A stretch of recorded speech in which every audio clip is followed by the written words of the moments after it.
I'm good, because I'm going to stand up, so I'm sitting. Well, if you want to walk around, sit over here. No, I'm good. So we will call this budget presentation to order at 7:15. I was just waiting because I thought Don was coming, but maybe he'll roll in a few minutes. I see him right outside. Okay, there we go. So welcome, thank you.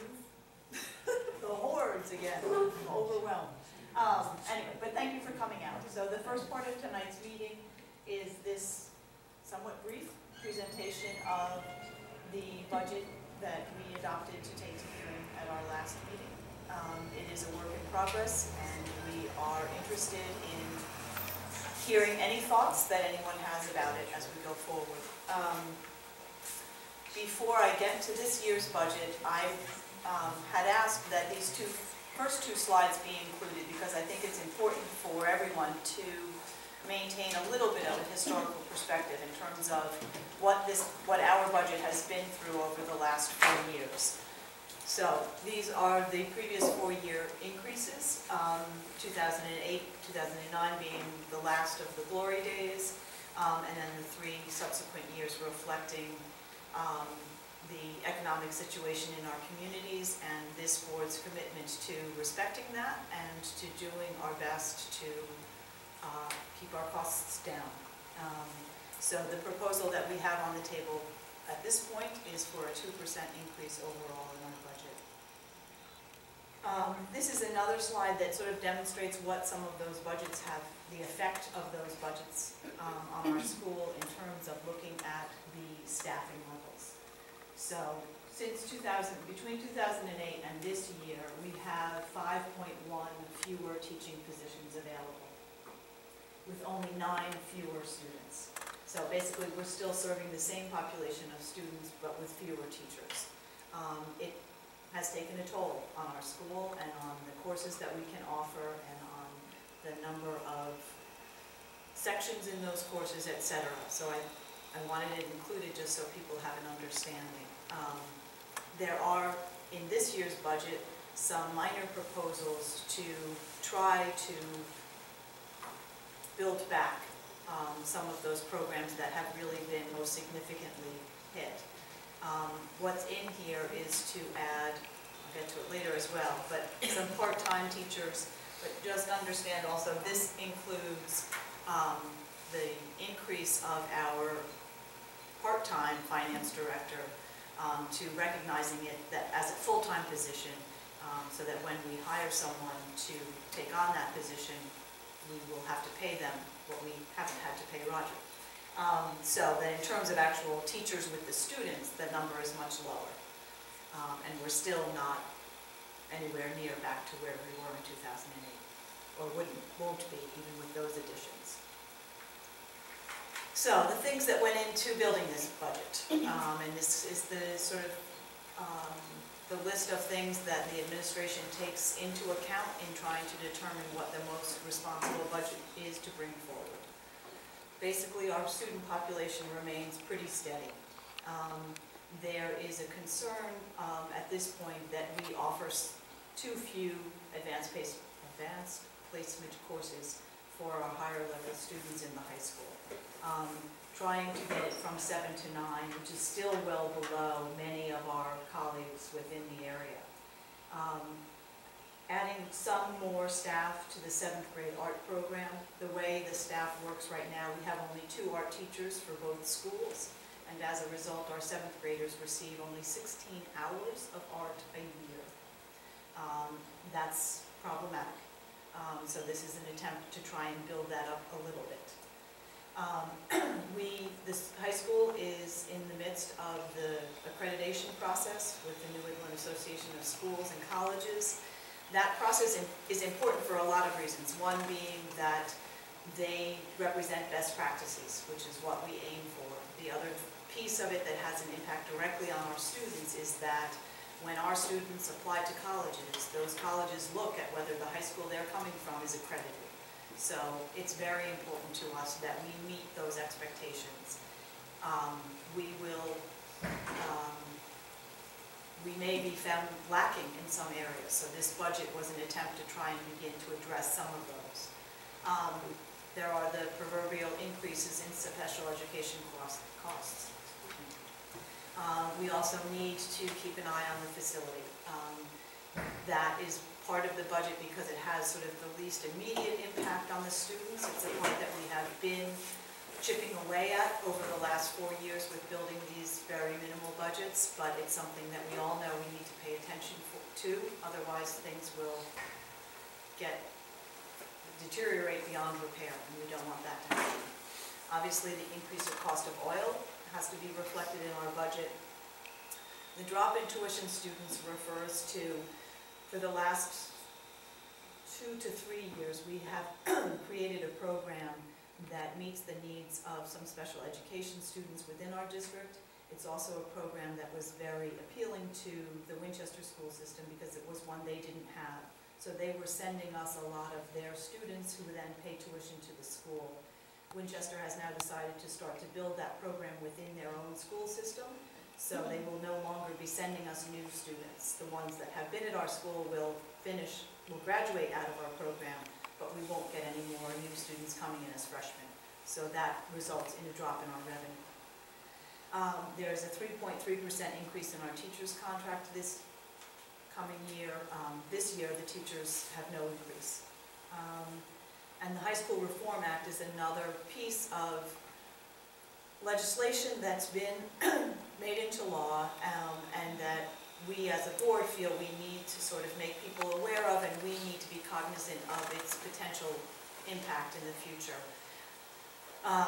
For students in the high school in 2016-17, they will be required to have 25 credits in order to graduate. Right now, the requirement is 21 credits. So that's a big jump. So it will, in order to meet that goal, involve a lot of new staff. And so in an effort to be forward-thinking and attentive to that eventuality, we've tried to keep that in mind in looking at this year's budget, feeling that it may be wiser to try to build a little at a time rather than coming in with, needing 5 new staff and what that would do to our budget the year before that has to happen. And as always, we continue to keep in mind the general economic conditions, understanding that our towns are all faced with situations where grant lists have not grown, where foreclosures and unemployment remain an issue, and we respect those concerns and do our best to consider them. This is a pie graph that just gives you the illustration of sort of where most of our money goes, and obviously most of it goes to personnel and benefits.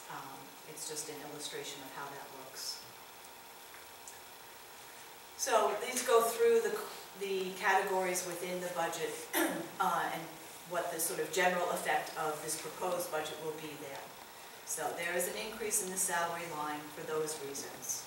The increase in the contract, the addition of the art teacher, the addition of some part-time social study teacher to enable our regular staff to offer advanced placement classes.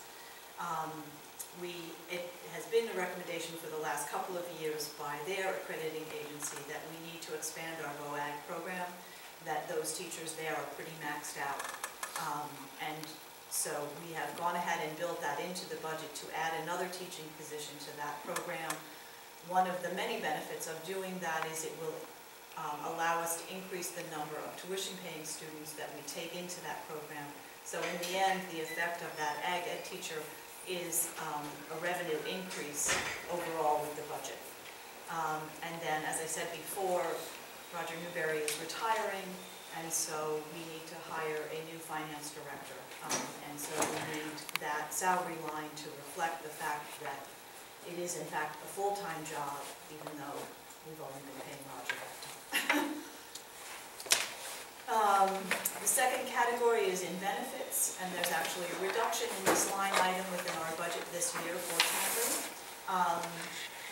due to a couple of things. One being that there's a reduction in the unemployment that we anticipate having to pay out, and we've done a more conservative estimate of exactly what those benefit costs will be, looking line by line, person by person, almost claim by claim.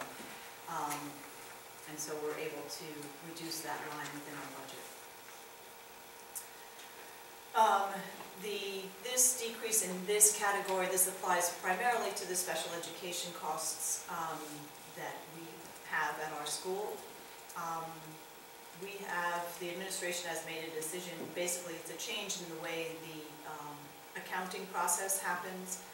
The applied excess cost grant is state money that we receive to reimburse us for excess costs related to special education students.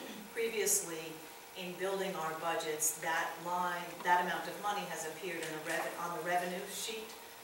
We are now incorporating it into the budget itself to apply it directly against the costs that it's meant to be applied against, and it really is the more common practice. But as a result, it comes, even though there are increases in this line, in our special education costs, in terms of the line, it actually appears as a decrease because of the change in the accounting process. Property services applies to electricity and other things like that. There's a slight decrease in that line item because of the efficiency of the solar panels. So we continue to realize some small savings with those.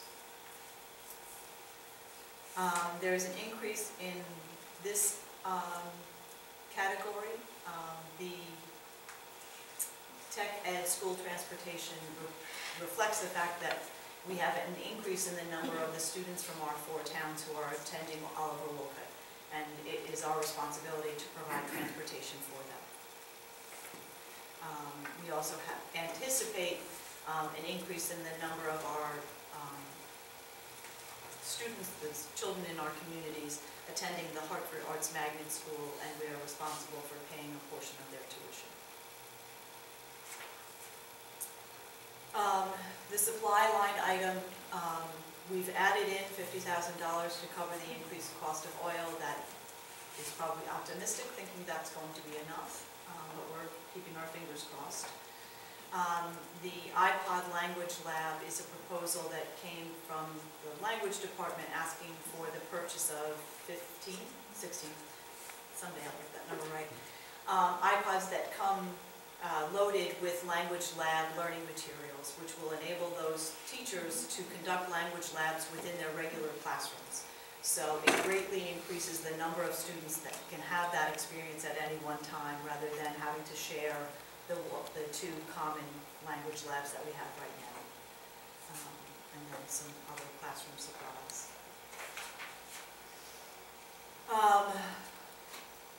It's self-explanatory, I don't need to read that out loud to you. So these last 2 categories, the 800 and the 900, they refer to financing and money we've borrowed and are paying back. And there's a decrease in this line item because we refinanced, I should say Roger, refinanced some of our bonds, which will result over the next 10 years in a savings of about $9,000 a year. So you see a decrease here, and there's an increase here, because the principal went up, but the interest went down. So overall, it's a net gain for us, but that's what the shift in those 2 lines, that's what it reflects.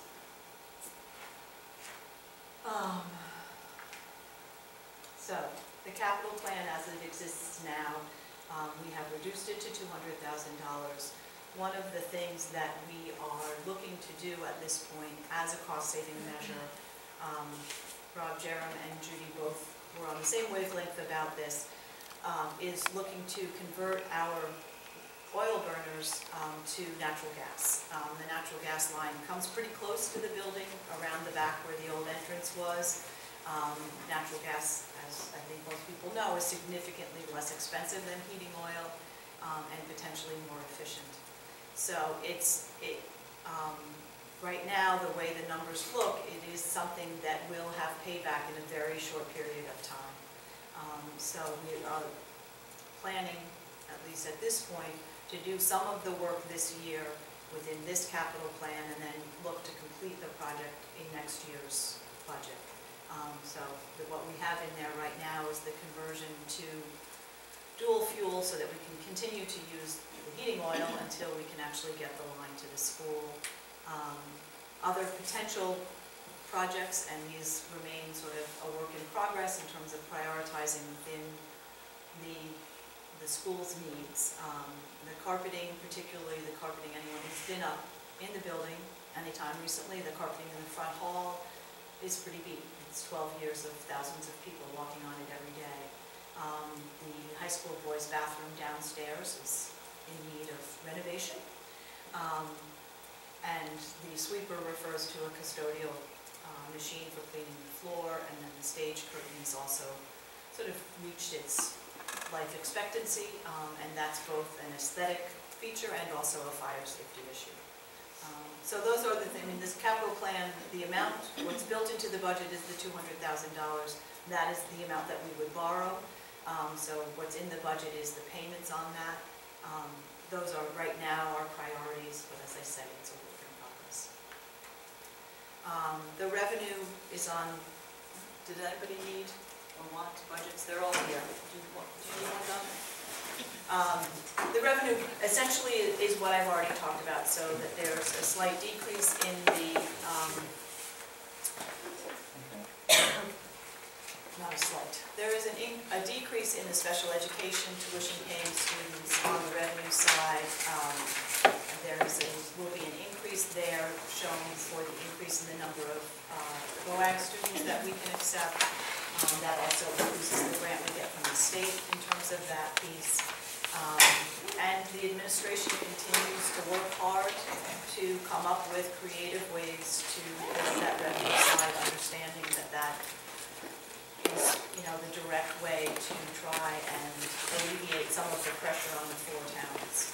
So we'll continue to pursue Heartland students, encouraging as many of them as we can to come to us. And while it doesn't officially fall within the revenue piece of this budget presentation, I do want to make people aware that the administration has worked hard to also supplement the program at our school through a variety of ways, but the most sort of dramatic and impressive one at the moment is that we now have a robotics team that's going to compete, and that the money for funding that team has all been money that the administration has secured through a variety of grants and donations, understanding that there's real value to having that kind of program at our school. It offers sort of extracurricular electives, but understanding that there's not any room right now to add that kind of stuff to our budget. So the administration works hard to try and find creative ways to expand the program for the students that don't have an impact on the budget. So these are the assessments, the numbers for this year, and this just sort of, again, just so people can remember what happens year to year. There's always some shifting, and which town's turn it is to bear the brunt of the shift changes every year. The red ones here are highlighted because they are the sort of big whoppers that jump out at people. But it is just reflective of who's coming to school in October of the year before. There's some predictability about this in terms of forecasting based on the enrollment in the elementary schools, but that's always in flux because people move out, they move in, things change. So the numbers for this year are here as the budget stands now. So the increase for Barkhamsted would be 2.7%, even though we actually have a reduction in students. But because of there's a 43 student swing, basically, that happened between last year and this year.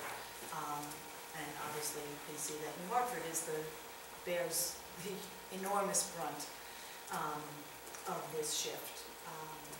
But Barkhamsted will pick up a little bit, even though we have fewer students, because of just the way the percentages line up. And that just gives you a bar graph that sort of shows you the way those numbers bounce around a little bit.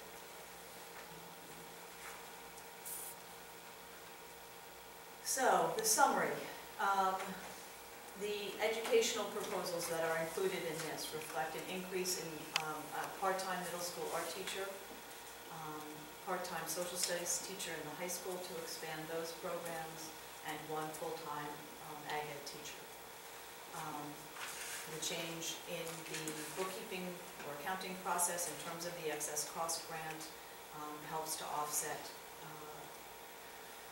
our increases in cost. Another demonstration of the administration's interest and willingness to pursue almost any avenue to try and find a way to increase the revenue that comes into the school was through shared services, establishing the Highlander House, which is an additional building, classrooms, where students who are enrolled in the Highlander Academy, which is our school for 18 to 21-year-old students, now have two places that they can gain life skills and other kinds of work-related skills. So by expanding that, we've expanded the number of students that we can have in that program, and that does bring in some revenue through tuition-paying students.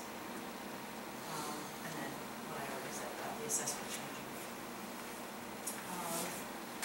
So the budget process for us is that we have done our presentation in Norfolk. We are doing it here in Barkhamsted tonight. We will be in New Hartford on April 10th. We will be in Colebrook on April 11th. And then on April 23rd, we will be back up at the high school having the final hearing on our budget. Coming out of this meeting, we will be voting on the budget that will go to referendum, and we did formally take the vote at our last meeting to take the budget to referendum. So it will be going, we will have our budget meeting, which will then be suspended because it will go to referendum on May 8th. So the voting will be in all 4 towns, probably 12 to 6 or 12 to 8, 12 to 8 here in Barkhamsted on that day. And that's what I got for a presentation. So questions, thoughts, feedback? Maria? I'm very pleased to see you're adding some art back in. Does it bring us up to what we were before we lost? No. We had at one point 4 art teachers. Yeah. And then we had 3, and now we have 2. Yeah. I know budgets are hard. I'm in favor of as much art as those kids can get, especially for those middle school. Right. So my recommendation would be to up that. Other than that, I think you did a great job with the raise the teachers are getting, and you coming in below that is phenomenal. You did an excellent job. But Thank you. more art, please. Yes. You said you wanted to add more required courses, and I was wondering what's the significant? Well, the High School Reform Act, that it's state legislation, so it's state law, so it's not necessarily what we want to do, but it will be what we have to do, so that by the year 2016, there will need to be more science classes, more math classes, more foreign language classes, so that students can meet this increase in requirements. There will also be a capstone project that will be required for graduation. So it'll be a bunch of different things, as well as more electives. Well, there's nothing in the budget for that this year, though, is there? Not really. I mean, the AP, the increase in the social studies begins to address a tiny piece of it. But that certainly when we met with the select people and boards of finance chairs, while I was particularly sort of interested in being a little bit proactive, the feedback we got was this might not be the year to be proactive. So that social studies piece is the only piece that, and it really was a blip. Is that a new body, or is that someone who's part-time becoming more? No, it's a new body. It's a new body to be able to free up existing bodies to teach the AP classes. Same middle school art? Yes. Yep, I just wanted to say, I'm very pleased to see that you're trying to put a new ag teacher in, an extra ag teacher. Yeah. My daughter is a student in the ag department. Right now, she has 2 more years of high school left, and the way the courses are right now, the classes she wants to take in 10th and 11th and 12th grade are both over next year. So hopefully if we can get a new teacher or one more teacher in there, she'll have the opportunity Yes. to actually take the classes Yeah. that she thinks would benefit the most for Right. future education, so. Yeah, exactly. That's would be our hope as well, that it will build in some more scheduling flexibility as well as an expanded number of kids who can be in that program. Thank you. I'm also happy to see art start to get reincorporated. Do you feel there's been an increase in the swing to the magnet school with the art as there's been the decrease in the staffing in the art department? I don't know, it's a good question. I think the decrease in the art department came prior to the increase in the magnet school. I think just this year, we're anticipating more students choosing that, but I think the decrease happened a few years back. I'm just wondering if, Yeah. as you start, preparing to hopefully increase that Yep. 7th grade position to maybe a full-time, or, you might see less wanting to go to magnet school and a decrease in that revenue. Yeah, no, I mean, I hadn't made that connection, but it's a good one to make. I mean, and then Dana Curtis, one of the art teachers, gave us a presentation at our last meeting, and one of the things she said was that because of the limited staff, there are fewer seniors who are graduating really with a full portfolio ready to go to art school. So those may be some of those students who are now going to Hartford because they recognize they're not going to get what they need. So it's possible. She said her hope was to create an AP class that they actually take as a junior, so that they have their portfolio ready at the beginning of their senior year to put out there. Right. And she gave her presentation, because you've got to be applying already and have a portfolio. Can you tell me what the AP Social Studies classes are that we offer? Is it just more of the same or a different course? AP World History. World History and Comparative Government. Okay. Anything else? Is the art teacher going to be exclusively for the middle school, thereby freeing up the other 2 art teachers Yes. to offer more for the high school? We're going to answer that. Yes, that's the plan, depending on who the applicants are that come through with their skill sets, but that is definitely the plan at this point. Yes. All right. Well, I will call this presentation to a close. Thank you. Thank you for coming. Thank you. Yes, absolutely.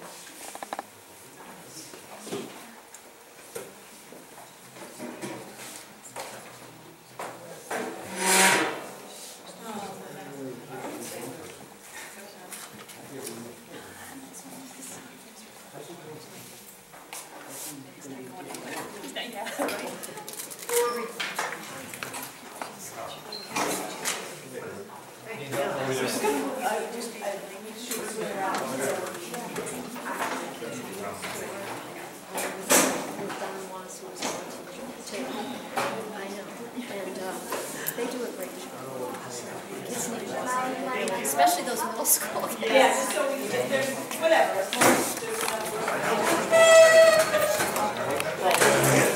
Our meetings, or I will call our meeting to order at 7:46. And 30 seconds. So the first order of business is offer the public an opportunity to speak. You guys want to go now or later, or you'll have another opportunity towards the end, but I will waive that restriction at this point. So if you want to go now, you can go now. If you want to go later, you can go later.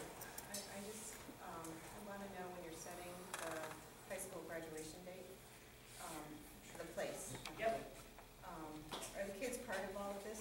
I mean, having it at the Warren, are the kids aware of all their fundraising and where all their money is going to from day one of being a freshman? I don't know that I have the information to answer that question completely, because it's not, we don't communicate with the students. Certainly my experience, and other people jump in here, has been that the last, are we on 4 or 3? This was the 4th. So the last 3 years of having graduation at the Warner has been, we have received unequivocal positive feedback from, that it has always was from the beginning, the first time that we made the decision to do that. It was certainly our understanding as a board that the students were aware that they were responsible for doing some fundraising towards offsetting the cost of that. $5,000 worth? I don't think it's 5,000, but it was my understanding that it was 4, but I could be wrong. But yeah, that the students were aware that that was part of what the student activity money was going to be used for. So I can't speak to how that, we can't as a board speak to how that got implemented, and it's not really the forum for us to answer that, so. It's also a shared expense with Lewis Mills, right? Right, I mean, the administration. Right? Some of it. Risers. And the second year, the first year, I think we had no choice because the school was. The second year, students came in and they surveyed because they didn't know whether they wanted it at the Warner, and we kind of left it up to them. And they, I don't know if it was the student active, whoever they were, they came back and said, yes, we'll take the Warner, and they knew they had to fundraise Have from you ever then on. considered pulling each class that's graduating? I think we said it was the decision from then on that it would be at the Warner, because you have to, you have to make that decision ahead of time. But you haven't signed anything yet. We have, I mean, we have a commitment with them, we have a date arranged, we have a commitment with Lewis Mills to share the cost of the risers, to keep the additional cost to a minimum. But yeah, I think as a board, we have been. Because you have the busing cost if you have it at the high school too. Yeah, I mean, So you would have that too. I mean, yes, in the past, some of the busing companies have donated it, but there is cost with having it at the school too. Absolutely, right, I mean, and that was Busing costs. Because you can't fit everybody in the parking lot. You had to park them shuttles and bring them up. Anyway, so in answer to your question, Lyle, I don't know. The board certainly has been operating under the assumption that this was a good thing, that people were pleased with it, enjoyed it, the feedback we got was all positive, and that, we were operating under this. Is in charge of? I'm sorry? Is Claudia in charge of that? Yeah, I mean, she's the student activity person. So if you have questions about that, I guess I would just direct you to ask her and talk to the administration. And would it be unreasonable to poll each class at the beginning of the school year for the graduating class?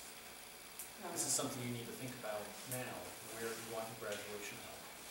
And here are the costs associated with the varying locations. I don't think it's unreasonable to entertain doing that at all. No, I mean, I think we can. They may have already done that. I mean, Claudia may have already done some type of. Well, right, but I think that.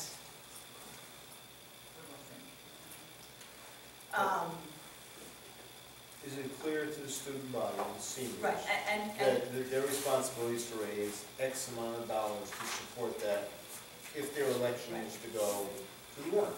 And my personal answer to that question is I thought that it was. I was under the impression myself, but I can't substantiate. So I think, I mean, we can discuss whether or not we want to establish going forward a different set of protocols for it. But I think we got to this place in this year because it's been successful, the feedback has been positive, we understood that the students understood what was expected, etc. So I don't think that the current graduating seniors realize the amount of money that would be coming out of their fund for this. It's my understanding that the first 2 years were offset by a gift. the first year was. First year was, okay. Just once. And that the Warner has since changed policies, so the cost has increased. All 4 classes, my understanding last year, had a certain amount taken from the student activity for that, which was considerably smaller than the $4,000 or $5,000, which this one particular class has to incur this year. I don't see the fairness in that. I thought that first year was like 10,000 and they got a $5,000 gift. No, I don't think so, but I don't. I think the first year though was almost all donated, if I remember, due to the circumstances of that. That's correct. Yeah, so I think the A first year couple was of almost individuals all donated a considerable amount. Yeah. Could you repeat that? If I heard you right, the freshman class, sophomore class. It's my and junior understanding that class- last year, all 4 classes, freshmen through seniors each had the same amount taken from their student activity towards the Warner, which was considerably a smaller amount than this 4,000 or 5,000, which is being a burden to just the senior class this year. You all had it taken out towards graduation? A portion. A portion. Roger would be able to check that. That's not the question. The business office. The idea being that A shared. eventually they're done. So you're saying, which would be unfair if the senior class had decided this year not to do it, they would have been lost money because it was taken out already. If you're saying last year, every class had a portion There was a taken small out. amount last year, It's a principal. as opposed to a large amount just for one class to have to pay this year. And I think that's. Because what if they decided not to hold it there, then they've lost some money. Right. So it sounds like we're setting the precedent that every year it is going to be held there and we're assuming it and taking it out of their account ahead of time. So kind of like paying ahead for your graduation. Right. And I do believe that that's the case, Terry. And if it is the case, then we should be assuming then that the graduation is being held. Right, and I think certainly we, as administration, we are beginning to understand, especially just recently, like the past 2 days, that the certain members of the senior class were getting more and more concerned about being able to pay for the Warner, but also maybe directing their funds differently. Maybe they would like to have more of a say in that. Perhaps, decreasing the cost of the prom ticket or the senior picnic or certain things like that, maybe project graduation. So just recently, as of yesterday, Ken and I were approached by the president of the student body to talk about this.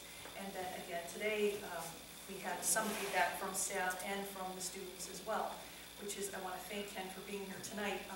And because one of the things that came forward was a letter that came out of one of the senior classes that he has, just kind of expressing their feelings on choosing the Warner or staying, keeping graduation at Northwestern. So this is so brand new as of this letter, what time today? Maybe 3 o'clock today, 2:30 today. We just got this, so. Well, and I think it is the plan this year to do the same, to take a little bit from each of the 4 classes to defer the total, correct? Right, my understanding is that this is not, the process has not changed of how to pay for this, that it's been the same since the first year, whenever Claudia began doing this. Nothing has changed as far as that goes. The issue for us this year is that the Warner had some changeover and what had happened was they used to hold 2 or 3 weeks aside for the high schools, but this year they put in dance recitals, and those dance recitals also require, you know all about it, so it also requires a lot of rehearsal time and things like that, so it really limited our choice of dates. So the date that we have available to us is the 12th. The next available date is out to the 21st or 22nd. So there's all kinds of, that brings complications as far as scheduling goes and things of that nature. So, but I don't know if you want the letter now or later, or it's up to you. Yeah, why don't we wait until we get to Ken's report anyway. But so I think, do you want to, I don't know how to wrap this up here. Can we verify Yes. how this has been done? Yep. Are you offering a think it suggestion sounds of a like different Judy approach, had there. or bringing it just to everyone's attention? I'd like the kids to be told, where they'd like to have it and have it be their choice. Right. If they've done all the fundraising and they've done all the work to get to this point, and I honestly don't believe that they were aware that they were going to be asked, and I was told today that it was $5,000 to contribute. And I asked the student, that's what he was told, and not to discuss the amount. And that, to put a student in that situation, I think was a little upsetting to hear that. Part of, just so you guys, we will certainly take your concerns into consideration, and, we can discuss it later on when Ken reads the letter as well. Part of the rationale for moving to the Warner, other than the first year when we had to, was a sense that there was value in that venue as being more celebratory, more sort of formal, and signifying to the students that we value their accomplishment. Do you not think that there's value in starting and finishing in the same, ending your career on campus? I don't know. I mean, something anyway, to I'm think just about. explaining sort of part of the thought process going forward was that there was something that felt special about being in that setting, and that it also offered more seats for family. It offered clearly much more comfortable seats for family. I think people also enjoyed being able to see the students on stage. And so there are the students' concerns, and certainly we respect them and take them into consideration. There are also parental concerns and grandparent concerns, and so we're trying to sort of, as always, listen to everybody and try and reach some sort of consensus that works for most people. So, but thank you for sharing your concerns. Have any of you been to the graduation of the I've Warner? been to both. Both venues? Yes, I have too. yes. To me, the gymnasium is like going to a basketball game. It's not a graduation. But But when you I'm not the graduate from decision maker, the college, kids I are, mean, so- my daughter just graduated from St. Mike's, and it was in the gymnasium. The neatest thing I thought about the Warner was being outside and the buses pulling up and then watching the kids get off the buses and everybody cheering for them getting off. It was just the neatest thing to see. And I know it's the kids' decisions and they're going to vote it, but I think I heard more positive comments from parents with elderly grandmothers sitting in the seats and parking, and they could pull up and drop them off and let them go in because there is only so much handicap at the school. That was a lot of positive feedback I heard from the first year too. It was fun, and they said they got to see everybody. They could see their kids no matter where they sat. Well, I think we should keep an eye on, I think what was a big issue when this first started is the cost. We have a venue at the school. Yeah. And I think the initial gist was, provided the students can raise the money. Right. And as far as the board was concerned, if that's what they want to do, let them do that. Right.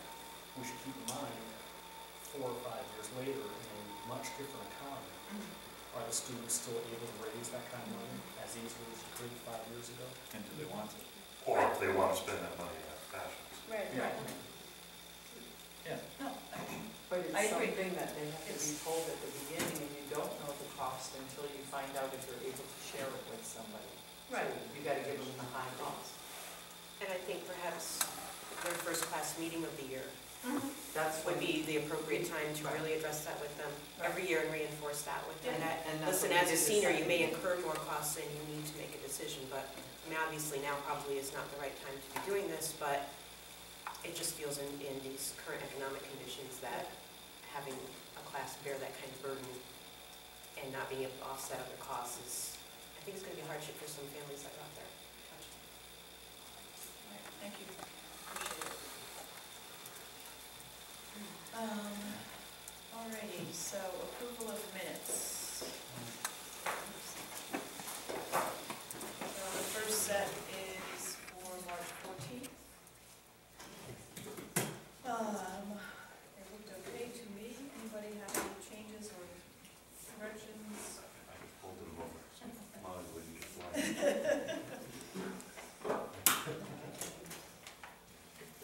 Anybody, anything? You all good? Yep. Okay, motion to approve. Okay, you can sit right there. I know. All in favor? Aye. You abstaining? Mark? I wasn't there. Okay, you want to abstain or? Yes. Okay, one abstention.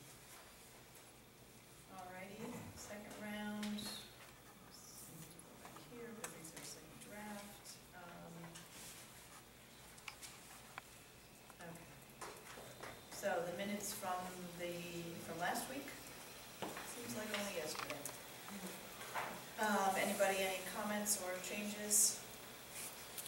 Mostly just the call and the rest of it's pretty scripted, so. All right, motion to approve? Somebody, Mark? Okay. All? Is anybody? All right, thank you.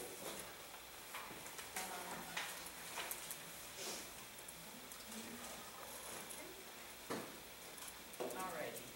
Next up is our reports. So, Mr. Chichester, and all the members understood Judy's sort of last email. Ordinarily, the principals don't come to the second meeting, they just come to the first. So they were inadvertently included on this agenda, so she's prepared to give a report so that we stay true to the agenda, and then Mr. Chichester ended up being willing to come in. So I'll start for the middle school. Yep. 8th grade, the CMT was finished up today, was the last day. So Candy was very pleased about that. May 14th is going to be the evening where the 6th to 7th grade parent transition meeting takes place. So she's gearing up for that and looking forward to it. One of the most important things that will be coming down the pike for the parents is going to be a parent internet safety night that's going to be offered by Lieutenant Rice and Trooper Benetti. And they're going to come into the middle to meet with the middle school parents on April 12th. That will be followed by the high school evening on April 26th. So that's something that we are doing in a response to certain, Facebook things and students doing things that are hurtful to one another. We want to try to make sure that parents are aware of the best way to deal with that. Obviously, when these things happen off campus is through parental oversight. So that's something that we're going to try to really make parents aware of. That is it for the middle school. Judy, question. Sure. If you would, the cyberbullying presentation Yes. on the 26th, Yes. is it 7 o'clock? Yes. Where's it going to be held? That's in the little theater, we think. Right now, we're gonna try to go for the little theater, but it's a district-wide. I invited the elementary parents to go from grade 6 on up from the surrounding schools, because that's really where that starts. So if I get a sense, the elementary principals are gonna let me know, and if there's a large upswell of people that are coming, we'll move it to the auditorium. But right now, it's in the little theater. I say if this is open to the public, you may have to. Yeah. All right, Mr. Chichester. Good evening, everybody. In the high school, we've had a request from the Winston Police Department to have the opportunity to walk through our building relatively randomly, because what they'd like to do is to get to know the layout of the building. Heaven forbid we had any emergency. What some of the rookie officers have noted is that it's a very big, confusing place. And they don't want to be in a situation where they're having to deal with an emergency and respond to a scenario and not know the building really well.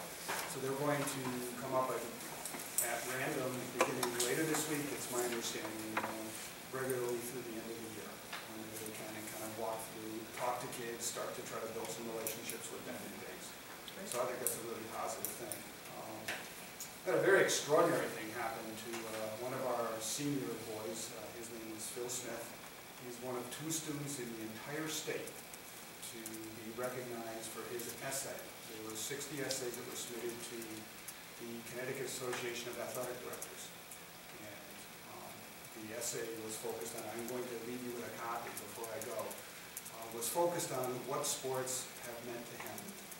And last week at a dinner where he was honored and the other young lady was honored for their essay, he was allowed to read that essay. And it's quite a piece of work and a very personal look into how much of a difference all his sports have meant to him. So I think you'll enjoy reading that.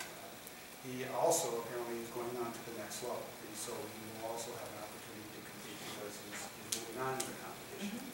That's pretty extraordinary. We've never had a student actually do that before. There was a scholarship too, wasn't there? He's got a $500 scholarship and an opportunity for more. Yeah. Very cool. The robotics competition is going to begin in earnest on Friday. They moved the robot over tomorrow. Again, it's all sequestered. They do some practicing tomorrow, but the competition happens on Friday and Saturday. And so Northwestern's Gearheads, the very first competition, is going to, I I think they're gonna do quite well. If that robot's first shot at a basket is any indication, because they actually made a bucket on the first shot, I think they're gonna do really well. So they're very excited. We got some fired up kids and fired up mentors, and they're ready to go. And also, I'm compelled to bring forward a letter, as Judy mentioned. And this letter is in reference to how a particular class feels about graduation. And this came from a public speaking class that was taught by Shannon Flaherty. It's a very creative class, and what these kids did is to kind of weave their various speeches into this particular letter. So it's a synthesis of what they were thinking, and I think I will certainly read it for the record and then give you a copy of it. Dear school administrators and the Board of Education, while the Warner Theater is a beautiful facility and is a wonderful place to hold events, it is, however, not the place to hold graduation. The Warner Theater is not the location where we have spent the last 6 years of our lives. Our high school is. The Warner Theater is not the place where all of our adolescent memories were made. Our high school is. The Warner Theater is not the location that will be forever impressed upon our hearts. Our high school is. This school represents the memories and education we've had since 7th grade, and it only seems appropriate to toss our caps at a place we have come to know so well. We spent 6 years of our life here, so we should have graduation here. Graduation to a senior is one of the most anticipated events of his or her last year in high school. High school graduation is a once-in-a-lifetime opportunity, and we should be rewarded with a beautiful ceremony wherever we want. We are, however, only given a small amount of graduation tickets. An outdoor graduation would be ideal for many students and families, and would also benefit the underclassmen's class budget.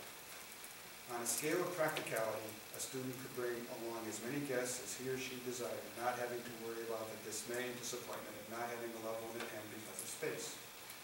Volunteers will help set up the decorations and scenery that is only appropriate for a graduation at a low cost. Those of us who are so eager to give back to the school that have brought us so much will get great satisfaction from contributing to the beauty of our graduation. With graduation traditionally held at the Warner, the last time seniors see the school, the place with so many memories is through the stress of finals. Holding the graduation at Northwestern will be more of an emotional time to reminisce about the years we have grown up here.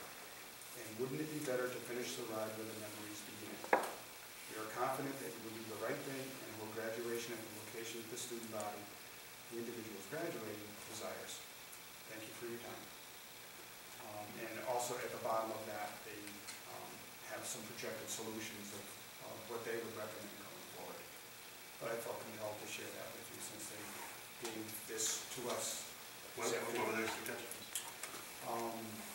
Volunteer for setting graduation, senior parking lot, student, teacher, and/or parent volunteers, schedule a rain date, again, their idea that would be outside, or move into the gym and have a set number of tickets, maximum capacity, 1,142 people. Secondary location, the soccer or the field hockey field. Renting of bleachers or borrow some from the elementary schools at a low cost. Decorations, the price of tickets reduced to zero.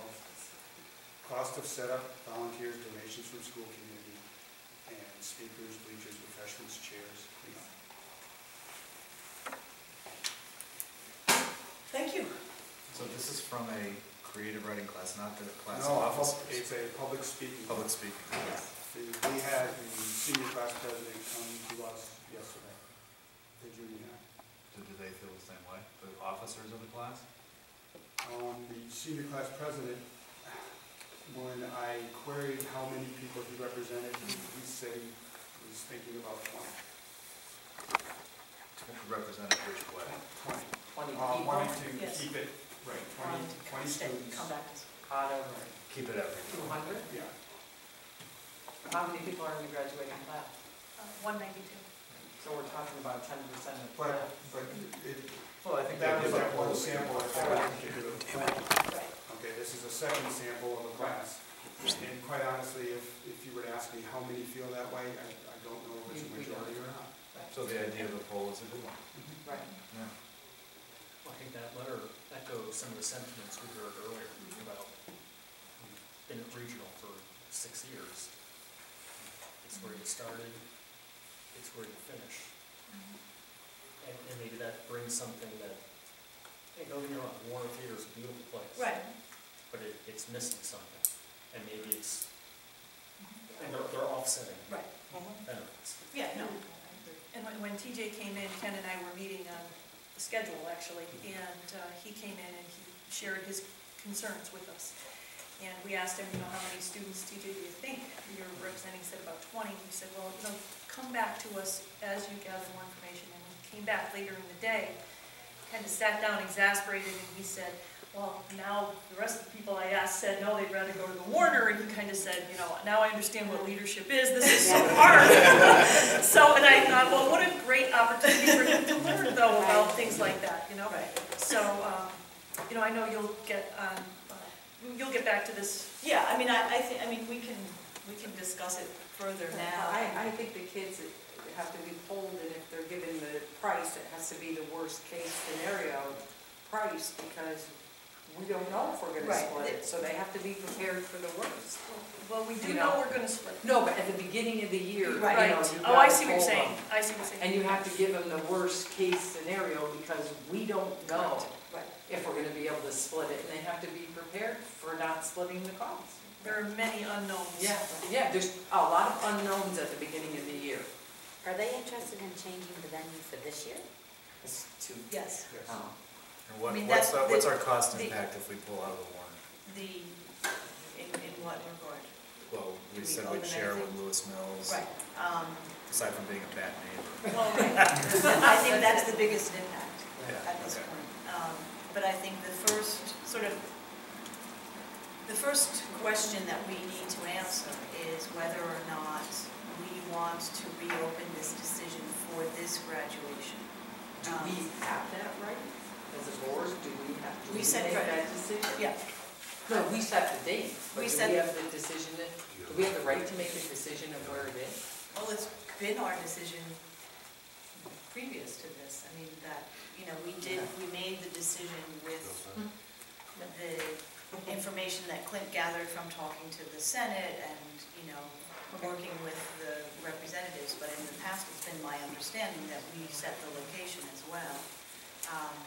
So the first question is whether or not we want to revisit this question for this June, or whether or not at this point in the process, in terms of what people expect, in terms of plans people have made, in terms of et cetera, we want to say that for this year, we'll stay at the Warner and then look at what other kind of changes in protocol we want to ask the administration to put into place. As far as this year goes, how quickly can we put a poll together and get a sense? Well, I think Very quickly. we can do the poll very quickly, but I think we as a board need to have made, if we're going to poll the students, then we need to be prepared to accept their decision. So that's why, the first question we need to answer is, are we ready to do that? Are we ready to open this question up? Or do we want to sort of make the decision that that it's too late in this process for this year to sort of get all this figured out? What is the cost for the chairs and things like that for having it in the school? Oh, for having it in the school. Or not There is a necessarily cost, in the the bus school, only. at the school. Buses, custodian, But there's a greater custodial cost. Yeah, what are those costs? And I think we buses. need to know that before we can make that decision also. Right. Because right now, because of the custodians go down there and help out in the daytime, and then the last shift goes down, picks up the caps and gowns and so on, so it's done on regular time. Yep. When we park the people up there, we obviously have to bring in the custodians to manage the parking, because that is a significant challenge. To make sure that people go where they're supposed to go and we control it, and we've done a good job, but it does take some personnel out there. plus shuttle bus. Right? Plus shuttle bus. The shuttle buses. Yeah, we do the shuttle buses, but I think the shuttle buses and the buses we take down to the Rehearsal. Warner, kind of That's a the lot. That's a lot. because we're taking the kids in the bus, the other ones we're bringing the parents up and taking them back. So that's pretty Can I much just it. make sure I understand it? The students have a fund that they've been giving to for 4 years towards, and a portion of it goes towards this graduation? It's not, that doesn't, maybe you can speak to it better than I can try, but. Okay, my understanding, and please forgive me if this is not scientifically exactly how this happens, but I understand that there is an account that Claudia uses to offset graduation, which she takes $1,000, I think, out of that account. There's $250 that come from each class. Okay. There's, and then all the fundraising that the senior class does, a portion of that also goes toward graduation. But she really needs to continue to count on these kids from now right through June because they don't have enough money. The only cost that I understand that went up from last year was the cost of the risers. So to rent the risers, this year just our portion is $4,000. That Lewis Mills has the other $4,000. So that's up, I think it's a $500 increase over last year. So that's the increase of it. As far as the way she fundraises for this, nothing has changed. She's continued down the same path. But the kids really, even this weekend, I think there are 3 different fundraisers going on. They're trying to offset the costs of project graduation and graduation at the Warner, and they're feeling like it's a lot at this point. Does every class have their own account like that since their freshman year? So whatever Yes. fundraising, Yeah. like there's the class of 2012 starts Yeah. when they're a freshman, and then Yeah. whatever fundraising they do goes Right. into that over 4 Yes. years. Correct. And can I just make a comment on TJ? He has done an incredible amount of work for regional and for the senior. He is He's amazing. I'm sure every class officer does Yeah. for their class, that's what they're. he's done an He's- extraordinary he's job. extraordinary. He's a dynamo. He is Yeah. extraordinary. Yeah. But you know, it has to go by, he's a president and he's Does got every to class pull all the have- people, it can't be his own decision. Right. 2 No, questions. So now they're short money in their whole account Well, to pay. in my limited experience here at Regional, I will tell you, to say she's short now would have been the same thing she said last year this time. It just seems like the Yeah, squeeze is it on all at the comes end. together. So, last year we worried about it, this year we're worrying about it as well. And Would it be possible, is it feasible, let me rephrase that, is it feasible to poll the senior class to see what they want to do? Yes, it is completely, and it can be done, Survey Monkey, and we can get it quickly on the rest of it. And I have a follow-up to that. Okay, sorry. Would school administration and the board be willing to follow the students' desires? Right, that's. I think it's worth considering. I don't think we should expose ourselves and say that's what we're going to do. I think there's a lot of other factors to be considered. Right, and Right. then you have the considerations of, are we breaking faith with Region 10? Sure. What's our commitment to the Warner, et cetera. Right. But if that could, I think it's worthwhile finding out what the senior I think class wants. it's a good discussion to have. Right, I mean, the two, so, I guess I just need a sense from people. Are people ready to open this up and rehash it, or are we staying with the decision we made? I mean, I just, I think it's a worth 15-minute discussion with all the facts. Okay. And we don't have all the facts because Right. we know 20, 2020, whatever. So if we do a survey, I want to make sure that every graduating senior has a chance to vote, Right. that, once, and that it's well administered and, fair. And then I think we can discuss what the outcome Well, I is. think what Molly's But saying is we wouldn't be able to just make our decision then until May, right? Well, Is that no, I what mean, it's about? we have to make a lot of decisions, but I think, One conversation. just so there's, I think 2 things. I do need an answer from everybody as to whether they want to open this up or not. And then the second piece of it is, I think that we need to be aware that if we conduct a survey of the seniors, I would bet a fair amount of money on that the students' perception of being asked their opinion that it will be understood by them that we will follow their opinion. So that I think that if we survey the students, we need to be prepared to follow what they tell us, what they ask us to do. That was my second part of Right. the question. Because if we're not, if we're prepared to just, I mean, I think it's dangerous or risky, whatever you want to say, to ask for it, saying we're just gathering information. Because I can guarantee you that if we get 75% of the seniors saying that they want it back at the high school, and we say, well, we'll take that into consideration, but now we're going to the Warner anyway, that these rooms will be overflowing.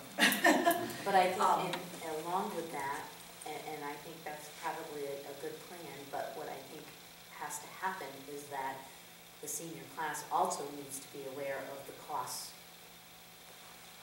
in the school, in the Warner, because there are costs at both venues. Right. It's inevitable, and they need to be be aware of that as well. Right. I mean, And they're responsible for it. They need to well, know why the survey is. they haven't been. I mean, the way this was rationalized is the wrong word, but the way certainly it was understood at the time when we did this the first time was that the students would be responsible for the cost that were above and beyond what it would cost if the graduation, staying at the high school, the senior class had never been asked to contribute to the cost of that. So in terms of the programs, in terms of the custodial time, in terms of the buses, that was just taken to be the school's responsibility. And that the way the dollar amount was determined was taking whatever that number is for what it costs to have it at school, apply it. I mean, some of them stay the same. The printing of the books is the same, etc. And that anything over and above that was what the seniors were responsible for. So if it comes back to the school, the expectation historically has been that they would not have to pay for anything. That part of it is already built into our budget. Their letter sounds more emotion, that it's that they want it at the school because of emotion and the ties to the school, not to do with any cost. No, absolutely. So I mean, we're getting too... Nothing against, but the question is, do you want it at the Warner or that? Because that letter doesn't talk about cost at all. Right. It's the emotion of having it at the school and not the Warner. Right, but in terms of the feedback that Right. that we've heard tonight from parents and that Judy and Ken have heard from TJ and other people, that the money is a part of it. Right.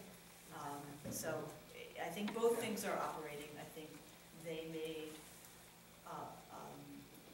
I agree with you, respectful- Molly, that we have to respect what we're going to get back for an answer. We have to be ready to deal with the answer. We Yeah. need to be ready to And are we ready to deal with that, or do we want to just, say, this is the This decision is that's the been made, this decision, is the and- tradition that was set, and for this year, this is what we're going to go with.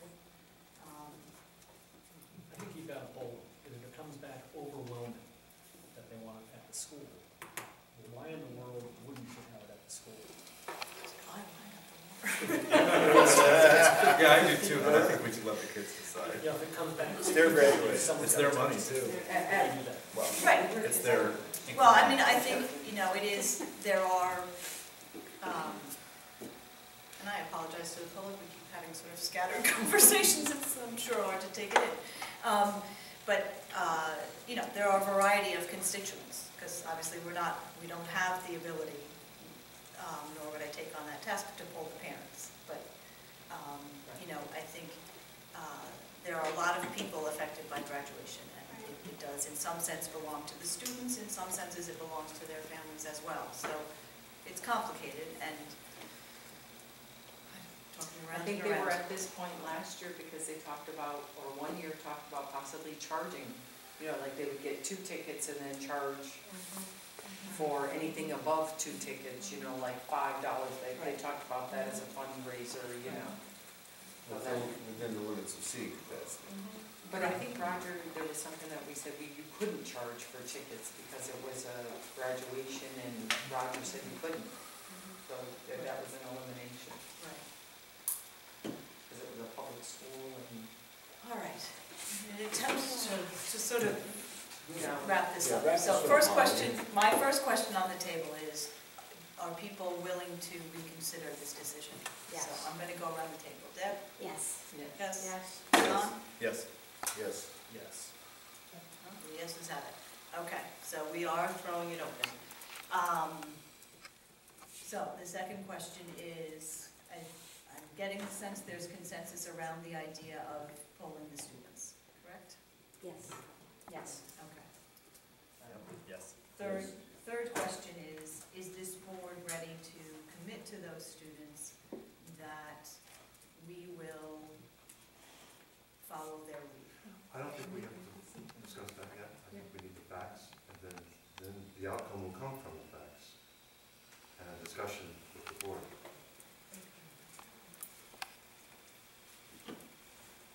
I agree with Mark, we wait and see what the poll says, we're not. Well, not just the poll, the No, I binary. agree with Molly, if But you take the gesture of polling, it's basically a communication that says, Tell us what you want. we will go with the majority decision. I think we should say we would try to honor the majority's decision. Yeah, Okay? Right, no, the kids will, yeah, the kids, and what if it comes rightfully so. 50-50? Well, Then no, but I think, yeah, that's right, what I'm we saying. need, right, that's the next, that's my next question, but, so, I mean, we don't have to make a decision tonight, but I think it just would be a mistake to poll them without Right, yeah. committing to abiding by their decision.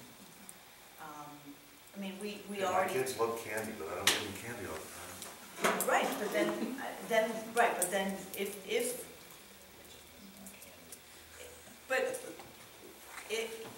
but if you feel that way, then let's not reopen it.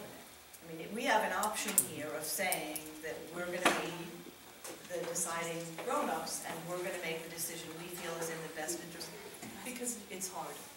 I know it's tempting, but it's hard to sort of have pieces. Go ahead. May I just say one thing? You can say more than one thing. If the decision is to go out to the survey, okay, Ken and I can get that together tomorrow. Survey Monkey, we can do it tomorrow and have the results tomorrow. The issue here is that if we decide, if this comes out overwhelmingly, that the kids want to go to the Warner, I have the contract that needs to be signed. And Donna Williams, who does Project Graduation, absolutely has to. She have the okay to go ahead and reserve the place that she wants to go for Project Graduation.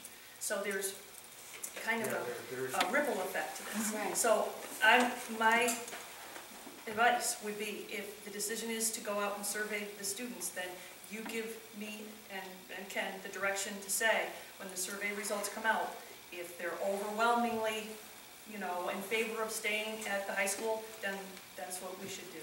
And if it isn't, then we stay with the Warner, and we'll know that, basically. Well, my concern is too, if we wait too much longer, we're gonna lose options for project graduation venues. They are going quickly, Right. so we've got to move on it quick. Right.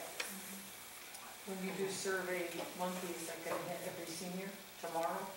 That's my concern. Does every We senior want have every an senior. email address?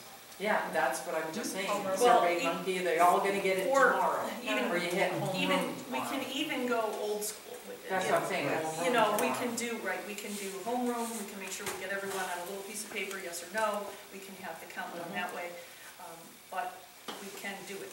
But I think it keeps coming back to exactly what Molly is saying, that if we're going to go down this road, the expectation from the kids is going to be that you will listen to what we put I here. agree.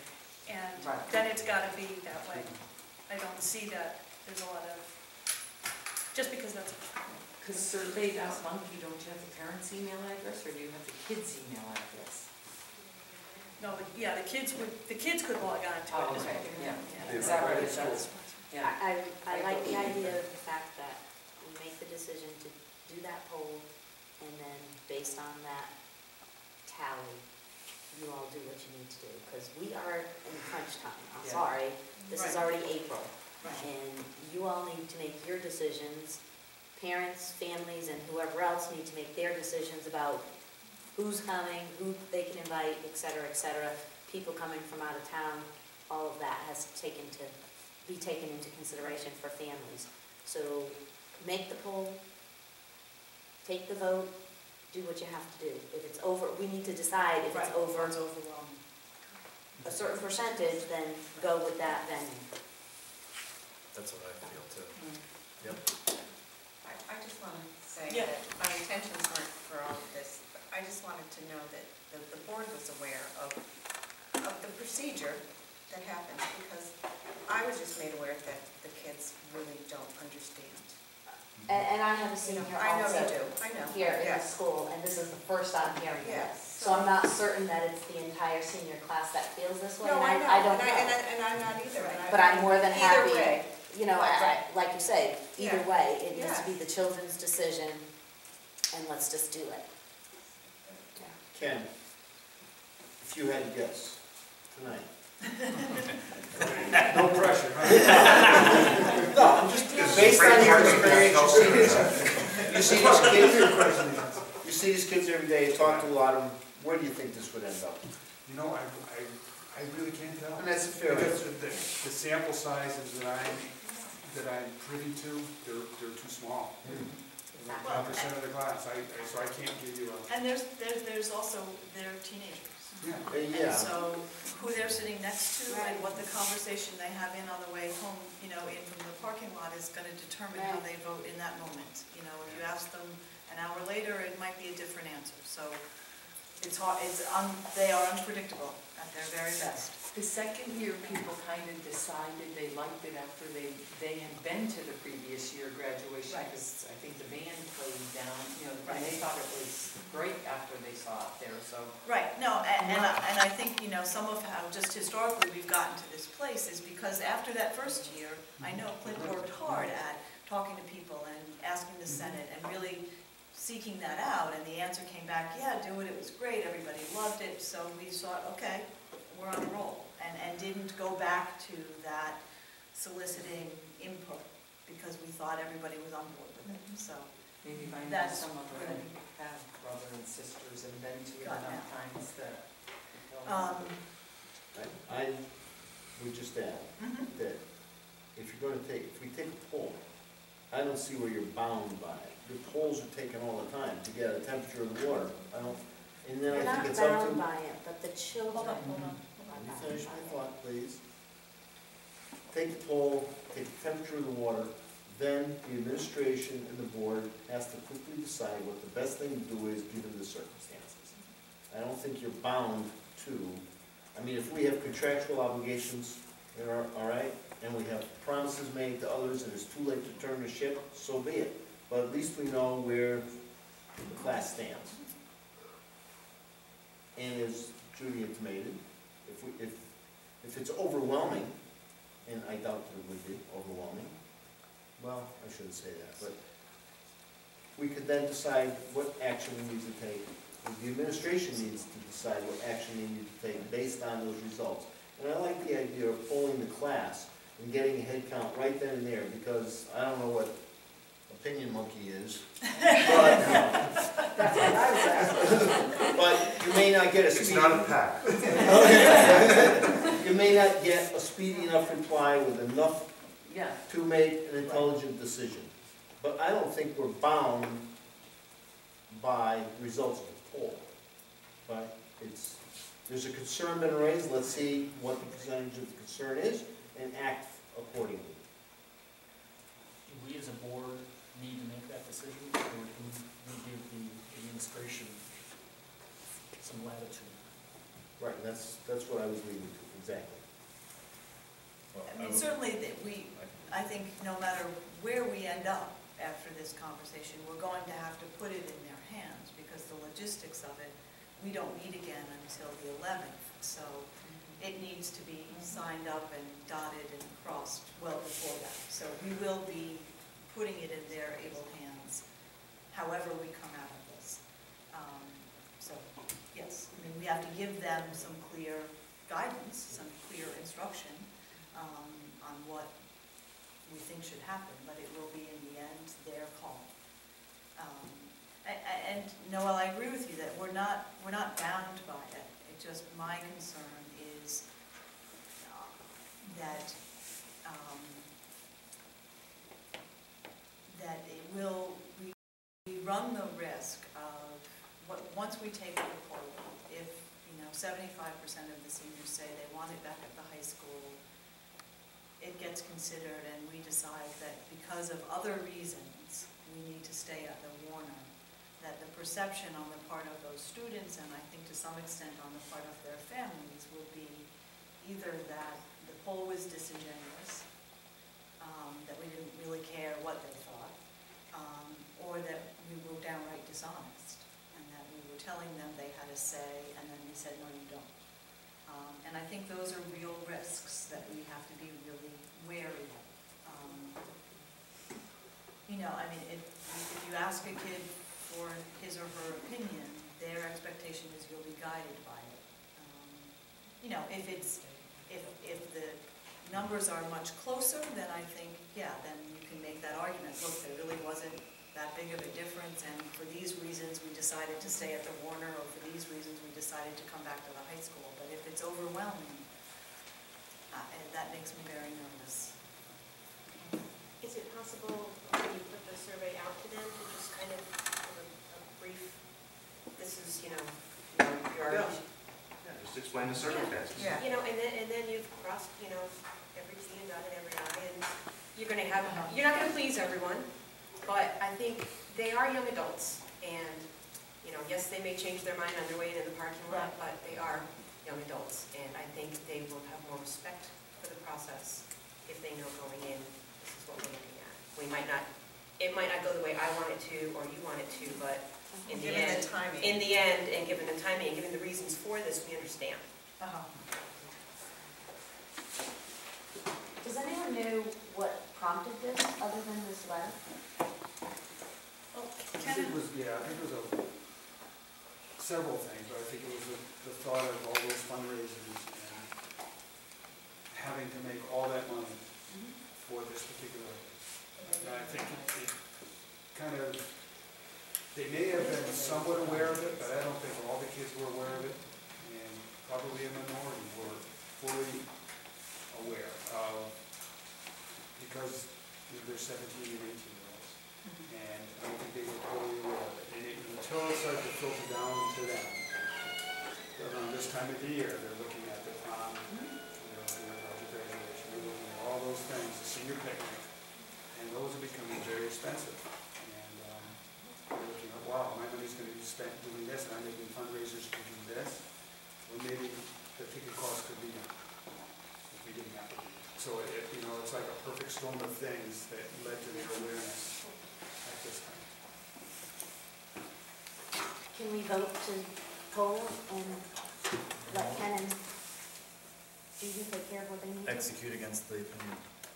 Simple majority. Simple majority, execute against the opinion of the poll. Maybe it doesn't have to be a simple majority. We need to make a If that's what you want so we can to move make your forward. decision on, it could be a 2/3 majority. Or, but if it's very close and we're gonna lose money, or, like if it's 57-53 and it's, Lewis Mills is gonna be, then I think that they would know. They probably know better than I think us. we trust Ken and Judy's Judy's. opinion and input on this, that we need to decide if we're taking the poll and letting them do that. Make a motion. Would it be simple enough to say, before you poll the students, that it may be too late to change the venue, but we want to see how they feel? And then we're going to poll them after graduation. Where the venue's taking place. I mean, Why do it then, if you can tell them? Yeah. Is it truly too late to change? Because if it is, then this conversation's over. That's right. So if it's not too late to make that change, and you're telling me it's not, we have, a week maybe? But if it's not too late to make that decision, we need to decide to poll them and let Judy and Ken, go from there. If it is too late, then, okay, lesson learned. We poll the kids for next year, and we make sure that everybody's aware of the process. So we've made a commitment to Region 10? I don't think so, not a commitment. There's nothing written, Right, and but like that. we have an understanding. We have an understanding, correct. The contract for the Warner is sitting on my desk. I've not signed that. I was waiting for tonight's meeting to do that. Is there a handshake agreement with Region Bend? I would say that's a fair assessment. Would you say that, Ken? I mean, certainly if the situation was reversed and we got a call from them saying we're pulling out. We'd be mad as hell. Yeah. Our class would have to raise more money. Yeah, Well, I don't know right, how or, big- right, I mean. thank I you don't for know that if- clarification, because that No. kind of changes things for me, you know? Once your word's given, you don't break it. Right. I mean, you know, Or they still have to pay for the risers. They still want it at the gym, they still have to pay for the risers because the commitment was made. yeah, but we can, that's not. Like you said, how did it be like this? Who would you hold on that? Yeah. Right, So but it then sort we're of holding seems the like kids a moot accountable point. for a decision that we made. And they already feel separate from that decision, so it will be likely. It sounds like the wheels are farther in motion with the further this discussion is going, so maybe, for future graduations, information will be transferred and discussed. Maybe it's not the appropriate time this year. To reopen it. Right. I mean, if we have sort of, a non-binding verbal agreement with Mills, that would be tough. Yeah, you don't break your word. Well, things are still in flux though, because last year at this time, Last year at this time, it we were was a still Friday, waiting to hear Monday. from other people. graduation had changed to a Monday, Tuesday. Things change. And I don't think at Mills, the students have to raise money for graduation. I don't believe so. I don't know if you know. That was discussed during here when it was first initiated. Yeah, and that's why the people came forward with some funds that did not want to be a line item on the budget. So, Judy and Ken, is it too late to make a change at this point? Or is it feasible to do that? Well, no contract has been signed with the Warner. Ken has been working with the high school principal at Lewis Mills to talk, or Kim Ross has, to talk about the cost of the risers, sharing the cost of the risers. That discussion has been already taken place, correct? So the only other piece of this, that we will certainly work out regardless is the schedule. We'll get to that another time. But if it's, I think the point being is that if we're going to stay with the Warner, then I will need to sign that contract so Donna can get the project graduation going. If we're not, or if tomorrow we find out we're not, then that's fine too. But there's not a big window here. Right, so there isn't anything that's prohibiting, flat out. There's nothing that's saying we can't change our minds at this point. Could I ask, Ken, would you be the one who would be making the phone call to Mills? Would you be the one doing that? No pressure. Do you want to call in? Or are you going to give it to someone else? Sounds like Kim Ross. I probably would let Pam Okay. know. Pam's- How do you but think that- what you should know too, though, Yeah. is these things are very, very fluid. Okay. In other words, back before the last snowstorm, we had a snow day. All three of us were lined up on the same day. Uh-huh. That would have worked for nobody. That would not have worked for anybody. Right. So we're one snowstorm away where Mills might end up having a snow day, and we would be. And then they'd be looking at paying for this themselves Right. anyhow.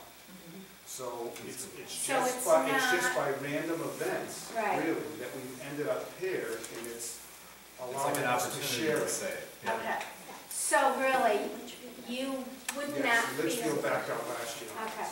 So you wouldn't feel awful making that phone call? I mean, you'd feel a little guilty, but you wouldn't feel horrendous about making that? No, because I think the information that I would be able to share with them is that this was prompted by kind of a grassroots feeling from the student body, and certainly the Lewis Mills principal would understand. Right.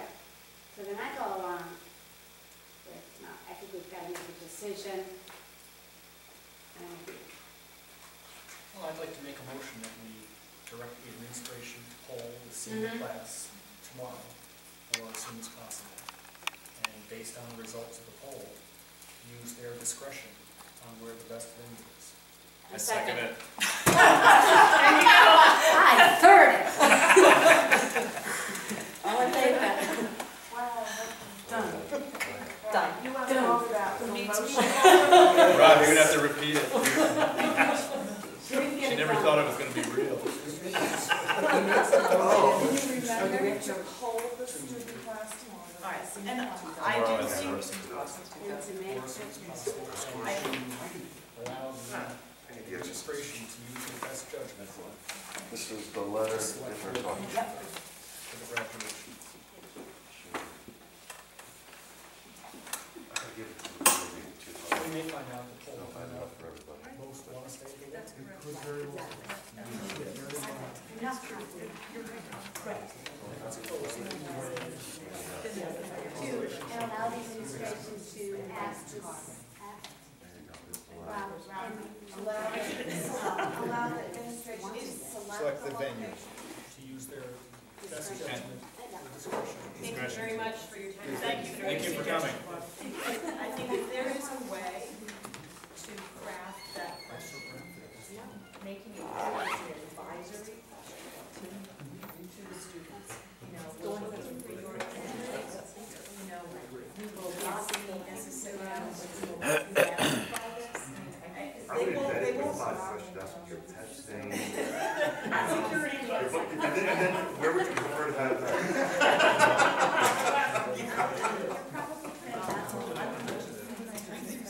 I just want to.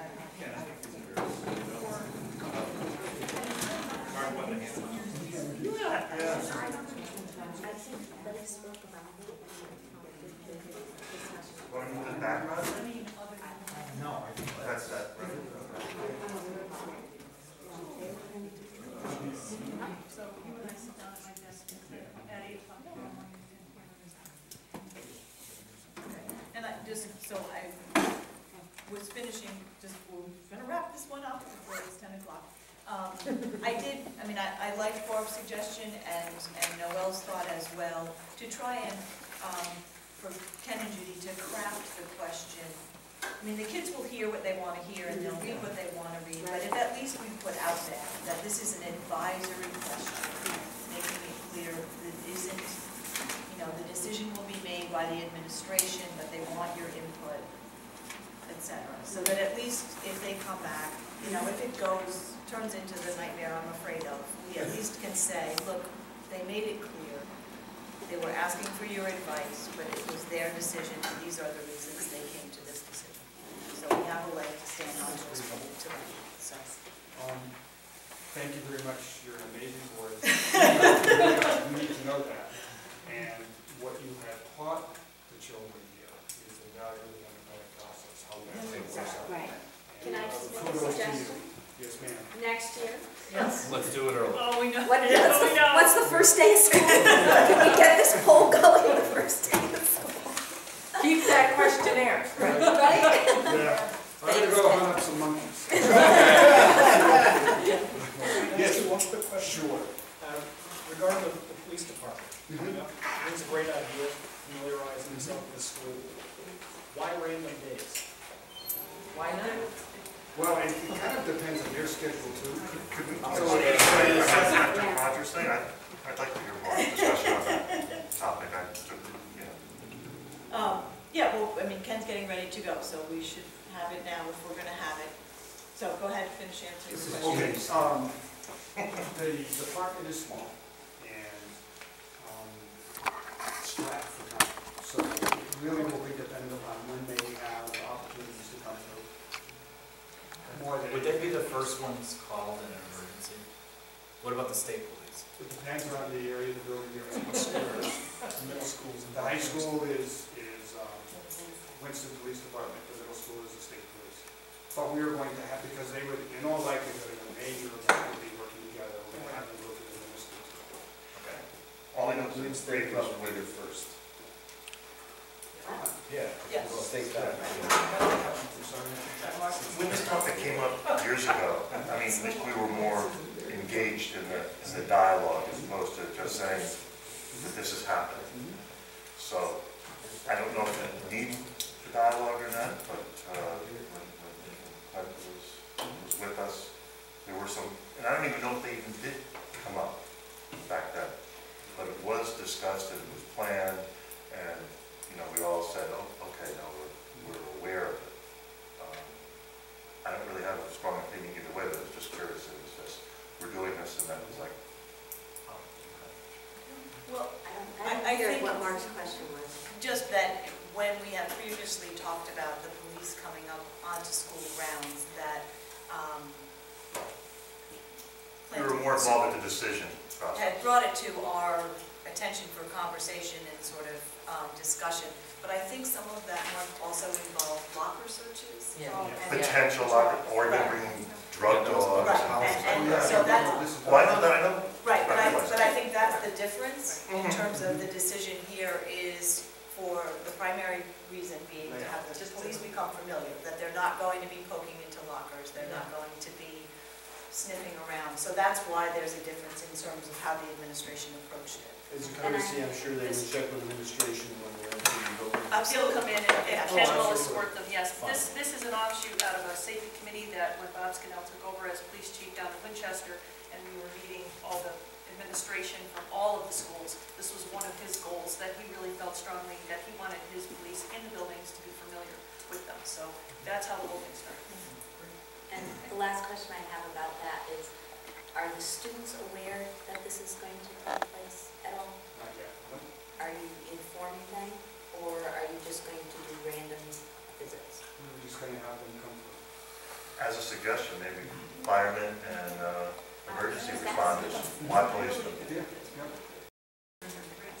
only thing that would be a concern of mine with them not knowing is that it's a scare tactic, and their hormones are raging as it is.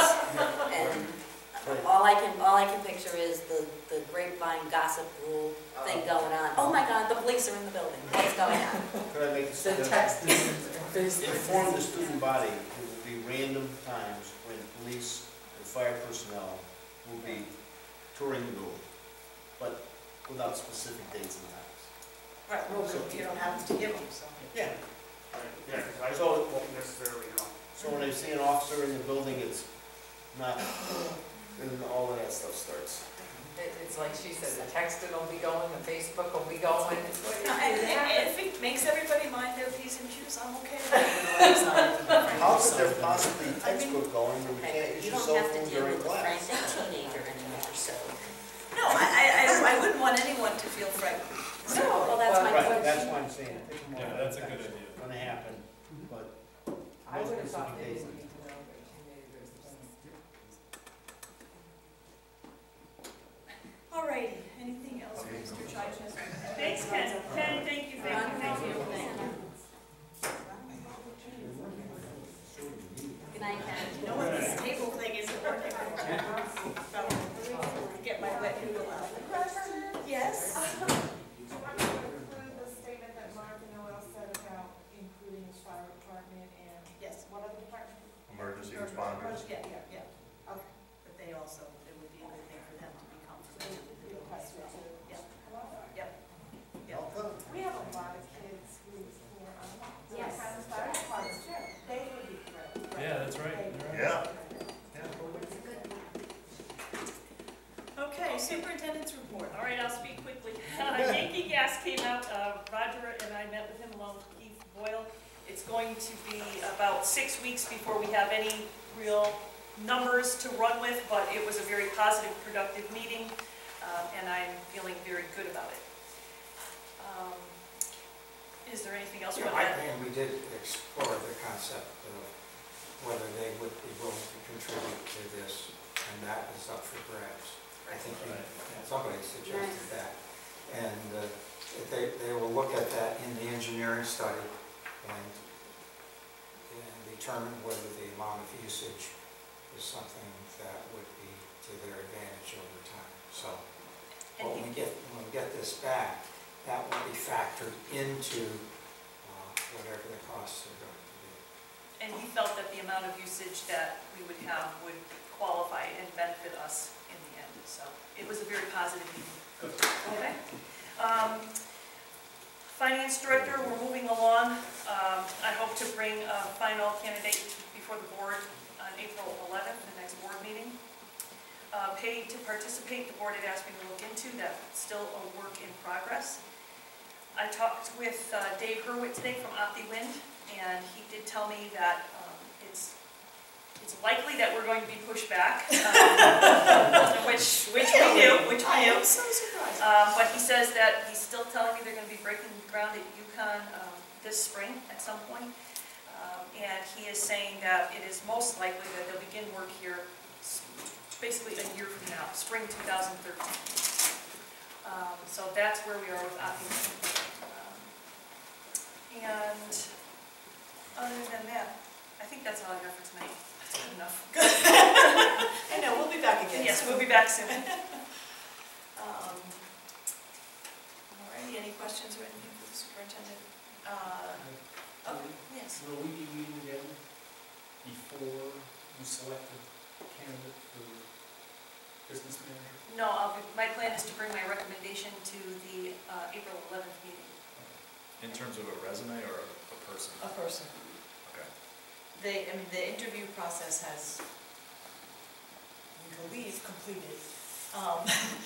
The administration did a first round of interviews with 5 candidates. They brought 2 forward for a second interview. Noel and I conducted that interview with the administration, and they'll be bringing forward the remaining, their choice, our choice, to us for confirmation.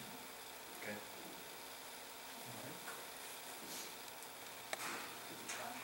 Okay. This is, I missed the last meeting, unfortunately. We're all glad you're feeling better. Very, very much so. This is the monthly transfers. It's a small amount. It's $10,672.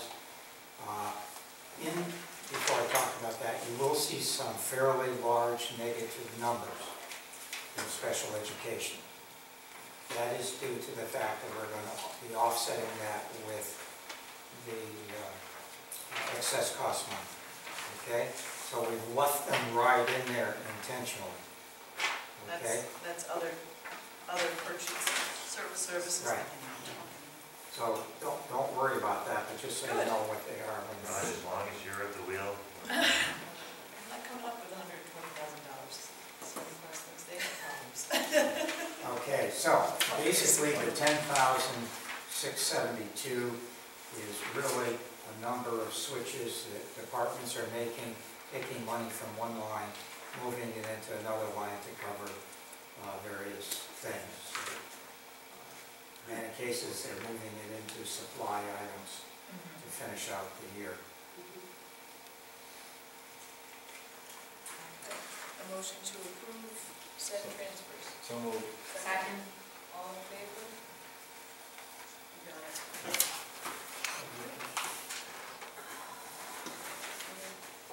We will have some bigger ones coming up towards the end of the year. Alrighty. Anything else? No, that's it for Okay. now. So the next thing is updates. Anybody have any? I have just a quick note. Yep. On the Norfolk budget, I attended the Board of Finance meeting where the local hotel school presented their budget last night, and it's a 3% proposed increase. Yeah, it includes full-time kindergarten. They're actually taking advantage of one retirement, one teacher retirement, and they're adding full-time kindergarten, they're moving up phys ed from 0.4 to 0.5. Let's see here. Increasing band, which I feel good about, because if the kids don't get enough band, just like art, and that way the kids will be better equipped when they come to regional. So it's a good proposal. We'll see what the Board of Finance does with that and ours. So. Okay. And I think Colbert was coming in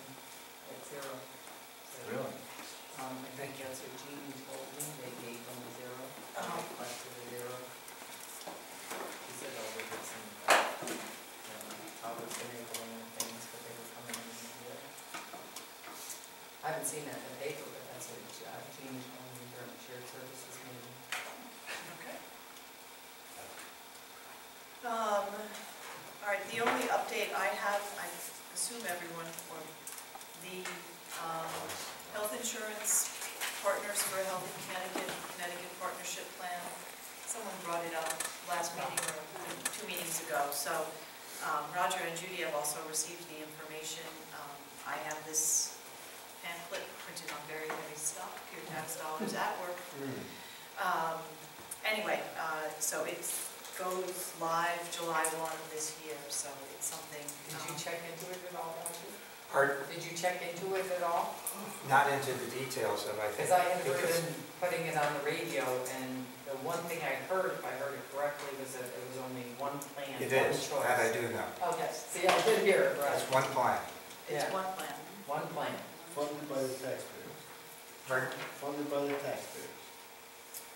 Well, I think that the main point of it is that it's a big pool, one plan, and that's where most of the savings come from. Right. But obviously, we all know we have multiple plans and multiple contracts. Right. My understanding, just, coffee shop corner kinds of conversations, is that there is some support for this idea within the CEA.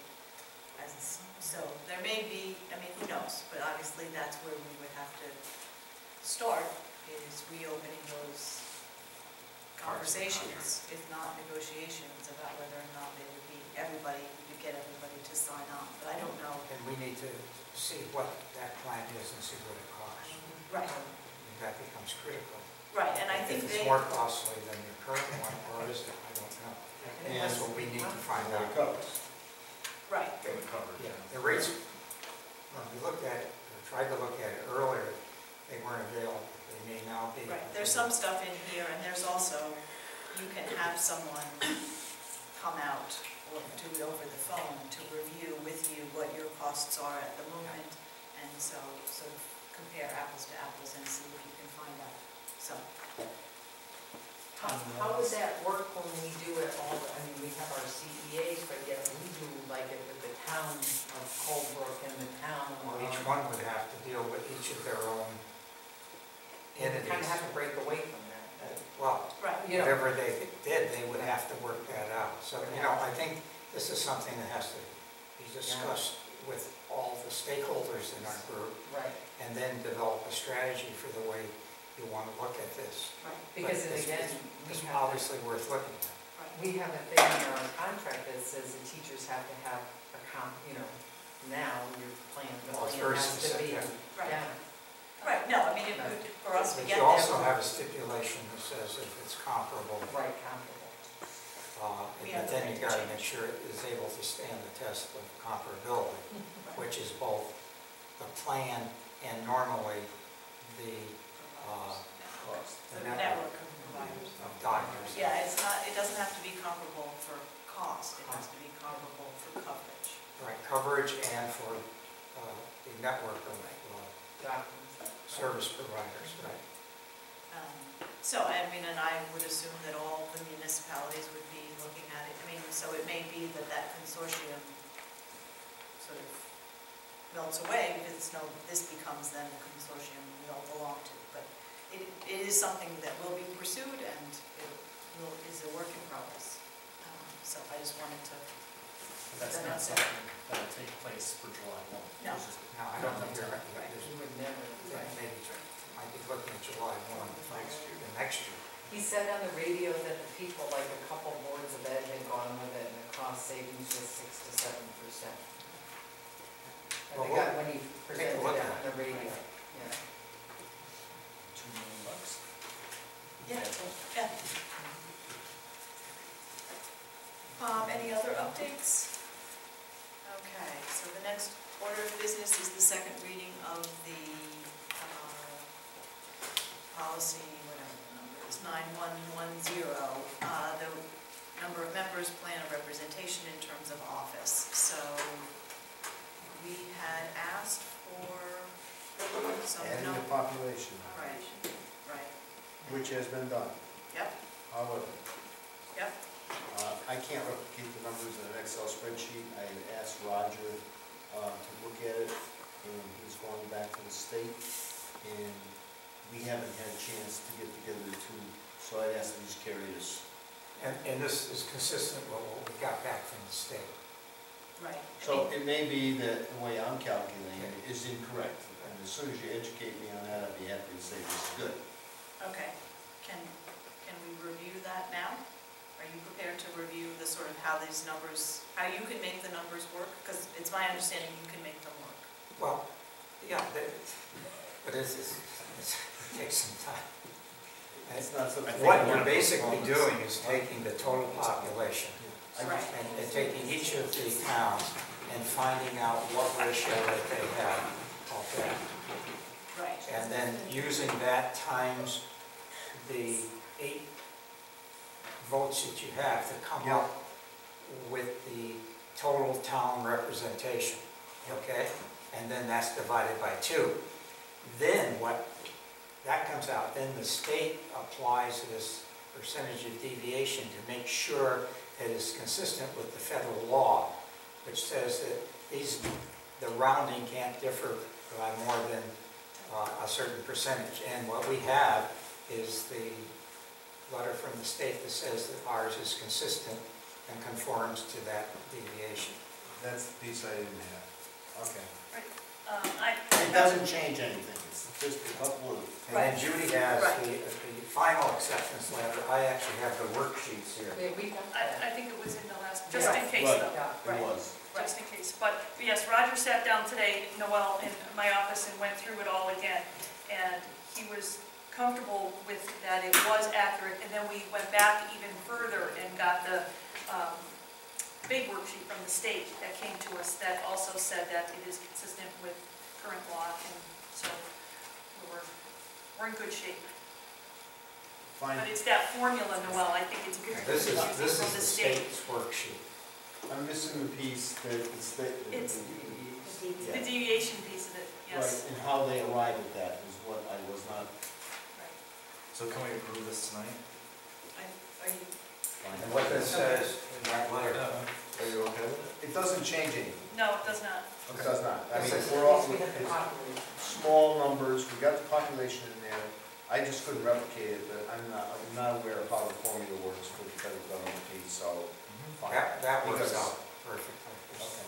And then it was rounded, and then they applied their statistics to make it conform, and I'm not sure exactly what those are. It's a big mystery. Because when I went back and looked at the statute today, and it really says in the statute that it simply needs to conform to the constitutional requirement, but they seemingly have a formula that they use, and then as a result, it says this plan within constitutionally presumptive standards of the maximum deviation.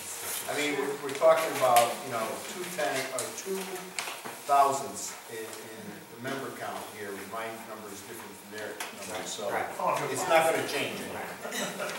I'm fine. I make a motion to accept the policy. I second it. All in favor? Terry, you in?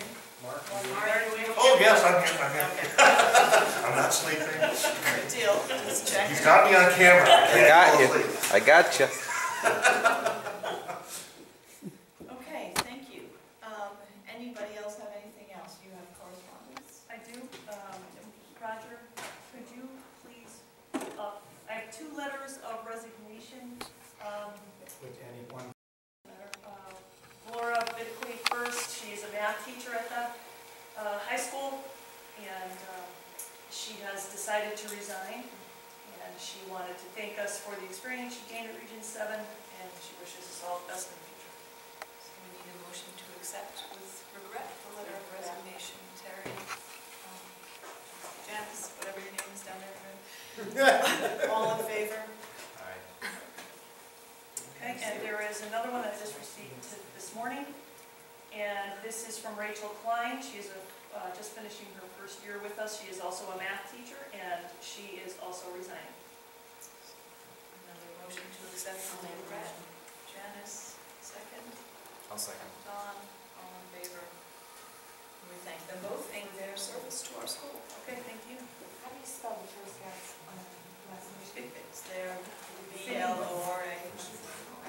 BYTYQI.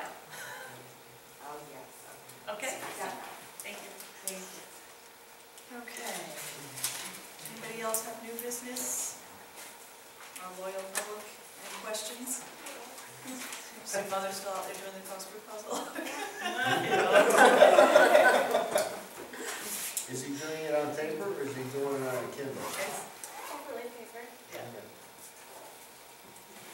Alrighty, so a motion to go into, I hope is a very brief I'll make executive the session. motion. Second. Thank you, all in favor? Aye.